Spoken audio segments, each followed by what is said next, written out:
Hey everyone, in today's video I will show you how to find hidden element on mobile in Wix. So let's get started. First you have to open the Wix editor on the Wix website.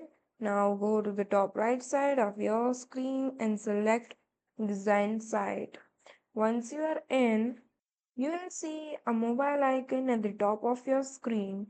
You have to select that and you will see your site is now in mobile view. Now on the left side you will see a eye icon which notify by one. You just have to click that and you will see your hidden element here.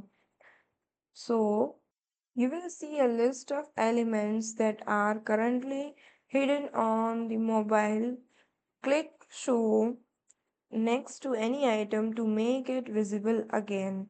So here is mobile menu icon. So here you can see there are no mobile menu icon, but by click on show you will get your element back to your site. So that's it, you have successfully found and managed the hidden elements on mobile view in Wix. So that's it for the video. Thank you for watching.